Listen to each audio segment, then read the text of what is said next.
Hello, friends. It's your brother Dennis. I'm going to try to get through this without giggling because it's just difficult. The way that I understand and have built this parallel within myself is hilarious to me. Maybe you'll pick up on that or not, but I may giggle from time to time. I'm trying to do this in one take so I can just post it.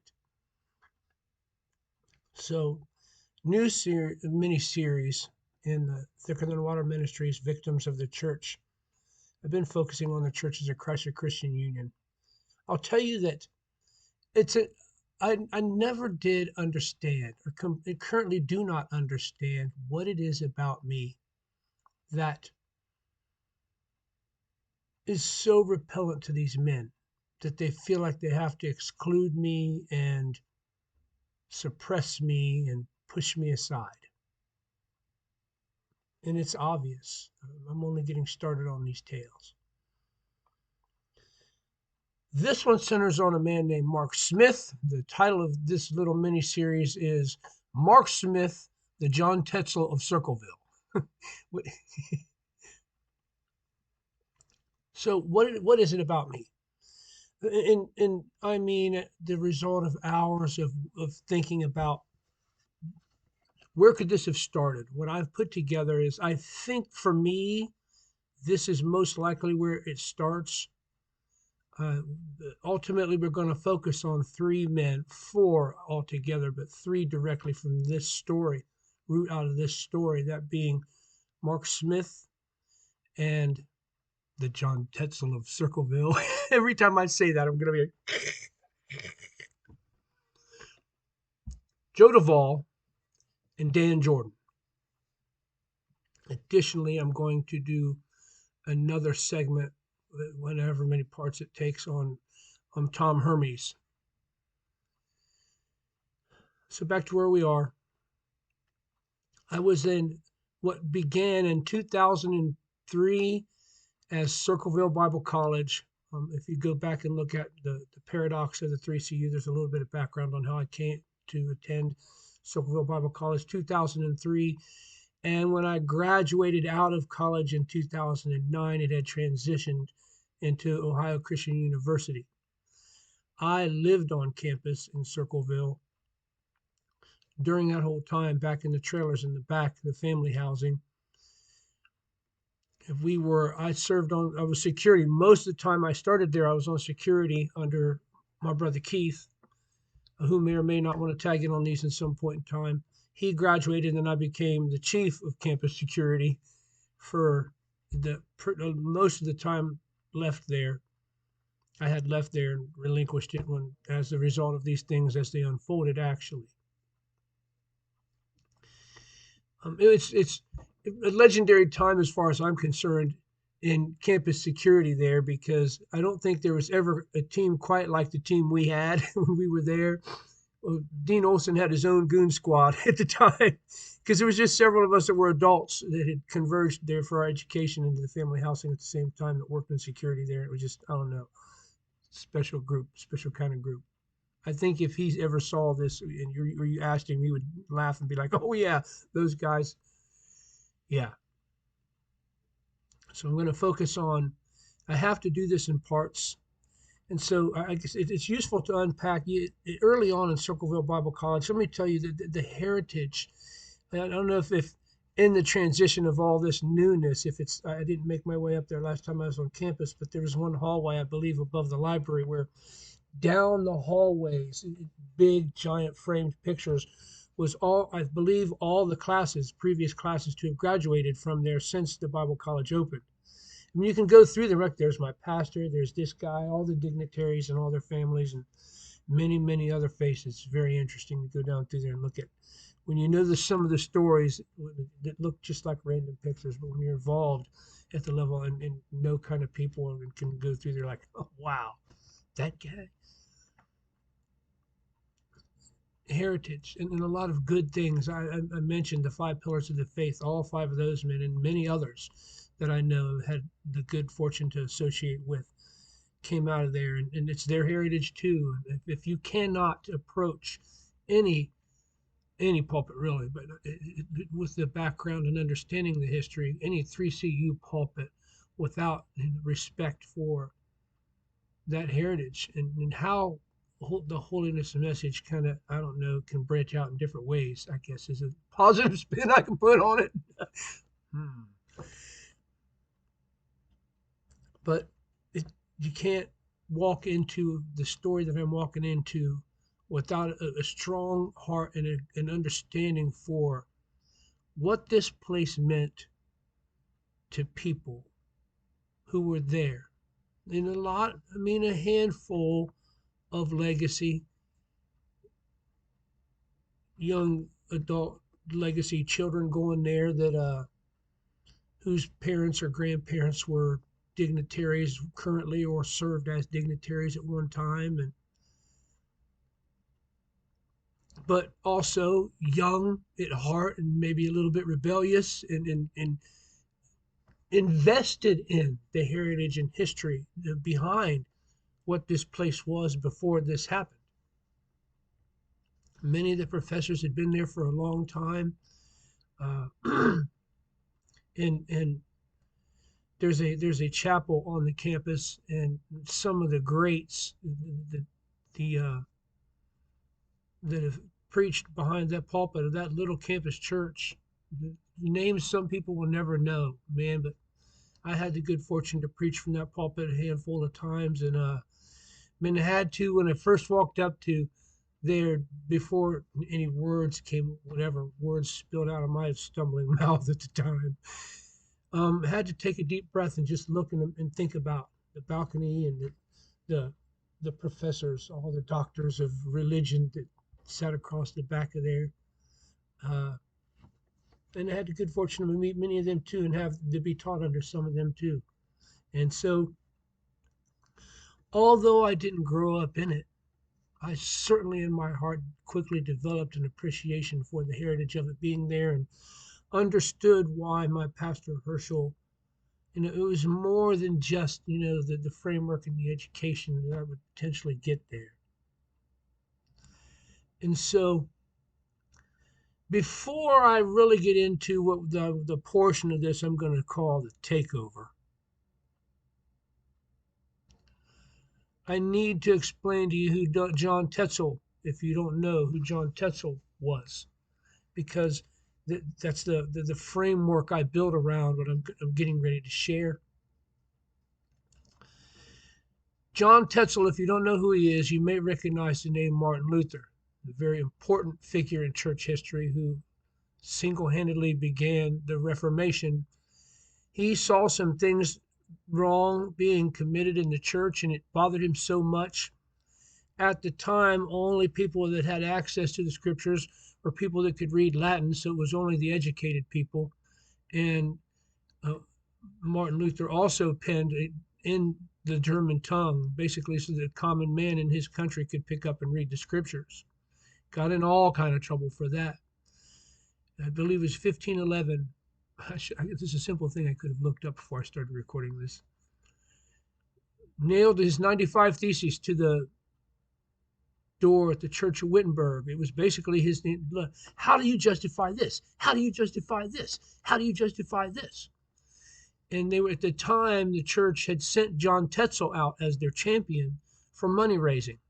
He was selling what was called indulgences. Basically, what that was is like if you're in church and you had a family member in limbo, for example, or you weren't sure spiritually where they were, you could pay some money and dropping that money in the plate. There's a saying, every time into the offering basket a coin rings a soul from eternity springs, or something like that. These are easily researched things. But it was just they were trying to rebuild, or remodel the church at St. Peter's Basilica, St. Peter's Basilica.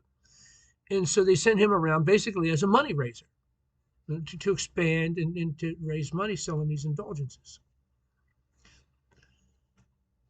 Me coming out of the work kind of force and into being, I supported the Queen did daycare, and I paid my child support and had a little bit extra as campus security. It was a work study job, and we just lived on that. Coming out of the workforce and kind of understanding a thing I'm going to describe as the corporate spirit. When Smith came with his team of goons, that's what it felt like. A person who didn't care at all really for the heritage and tradition of the place for certain.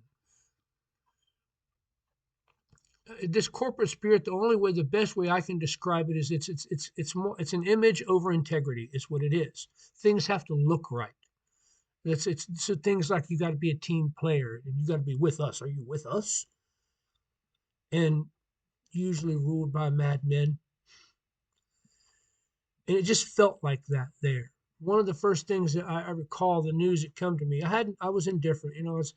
I wound up being at the college for 6 years and walked out with a double major, Christian ministries and pastoral counseling, a thing they added while I was there, and I had enough classes towards it, and we really didn't have a direction yet as far as where we were going to go.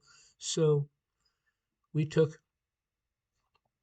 I took some extra classes and added that second major and stayed there the time that we were there. But I seen some things out in the world, and I'm just telling you that's what it felt like. And I know in many of my fellow students, and maybe some of on the underside of all this, a couple of the professors as well felt it. He came in like you're going to be a team player when we will make room for you. One of the first things is they eliminated that came to me was that they had eliminated the essay portion. When you applied to come to the college, you had to write an essay. There was an essay portion to describe your journey. How did you get to be a Christian and what it is that drew you here? I don't know, never party to when they read those, but I feel like it was an important thing to to make sure that there was some kind of spiritual journey that led you there. Even if it's a minimal thing. I mean, I don't know where you draw those lines. It's not important, but I think it was an important part of it. It certainly meant a lot to the people of those of us who went to college there, who had to fill out that essay portion to get in there and let yourself be scrutinized. And basically, that's what that represented was we're no longer scrutinized. We're going to let anybody in here now. And let me tell you, serving as a person who served on campus security, an adult human being who served on campus security, and I'll keep those stories to myself because they're not relevant to what I'm saying right now, other than the fact that with the spiritual environment, although, I mean, let's be honest, it's a college, it's kids' first time away from home, whatever, it did change. And some of the more traditional kids that had been there was coming to the tail end of their time there, and some of the newer ones, uh, it, it it changed. Everybody felt it. It got dark. The spirit got dark. The bigger thing that happened that really kind of inflamed the entire situation is a beloved professor there, Professor Ballard. He was a younger guy, had his office in the library. I mean, I had the good fortune to sit down with him a couple of times. Young guy, but super intelligent, and in my heart and mind, earned his spot there as a professor. He was sharp. Uh, working on a couple of papers I've said, and I'll say again, it was a contentious time for me because I'm a full grown man who had already built some framework up for myself out of more of a prosperity type church and was just exploring holiness and was only here on the advice of my pastor, but I'm building framework for myself. And so I'm asking questions, and this is not an environment where you ask questions, Dennis. It's funny, the more I think about this and how all this unfolded, it's really not a mystery why the, the eye of Sauron found me and was like, yeah, don't let him in. Uh, so telling the story is healing. It is healing because maybe I'm looking at it differently now with different eyes. A person, I don't know. You're on board for that. Everybody was sore that they weren't going to renew Ballard's contract, and it was whispered, I'll say, definitely not a team player type cat, I think. I don't want to put in his story to tell, and maybe everything was on the up and up, but many, many, many of my fellow students, myself included, felt as if he was being pushed out. His contract was not being renewed because he wasn't going to be a team player for Smith and his goons and whatever they were bringing to the table. And Goons may be a harsh word. Again, I don't mean really so much to speak to these men and their character so much as the environment they created when they came in and the change, the negative kind of change that was a result of them arriving there.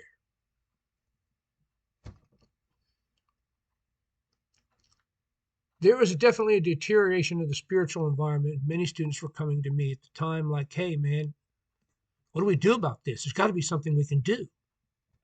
And look to me.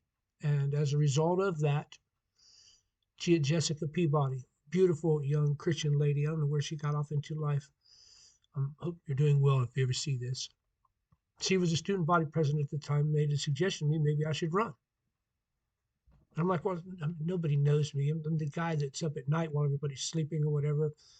But I stopped by Dean Olson's office. I picked up an application just to read it and look it over. You need 75 signatures, 75 fellow students to sign on to say, yeah, we agree. We trust this guy or girl to run. I got about 7. I took it to class with me the next day. I picked it up on a Wednesday. It had to be turned in by the Friday that week. I picked it up on a Wednesday. Walked around with it to class a couple of times. I was like, got 7 or 8 signatures on it. I was like, whatever. I had mentioned something to my friend Stephanie Cartwright. Her parents are missionaries, and another wonderful person I lost track of. It's that paradox. I sure through the great paradox of the 3CU that, in spite of the 90% bad experience that I had through this denomination, some wonderful people blossomed up out of there. Stephanie's certainly one of those people, wonderful people I lost track of. She took me, she walked around with me at lunch, and I mean, inside of 10 minutes, I had all 75 signatures and walked up like, I guess I'm in. Jessica Peabody told me later she was in a meeting with Dean Olson. Dean Olson told her. It was a surprise that I just came out of nowhere with, suddenly my name's in the hat. And he told Jessica Peabody, Dennis is the dark horse of this election. And I'd never heard the term dark horse before. And I took it as, you think I'm the dark horse, huh? It's just, man, my whole entire experience with church, it's just, I don't know why I've just come to expect negative things from church people, and they never disappoint me. But of course, that wasn't Dean Olson's intent. Me just not knowing what it was. Okay, you want a dark horse? I'll show you a dark horse. And so I campaigned for student body president as vote for the dark horse. I'm a comic book. I love comics, and so I borrowed the dark horse logo that the black dark horse, made a couple little stickers and put it on a couple flyers because and a symbol is more important than a name. And I can win this. And so that's going to be the end of part 1. Part 2, I'm going to get into the president, my interactions and the madness with this man, Mark Smith, the John Tetzel of Circleville.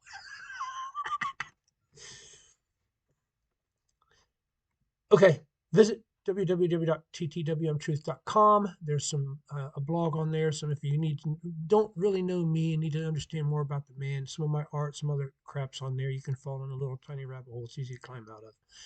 If nobody's told you they love you, I love you. God bless you.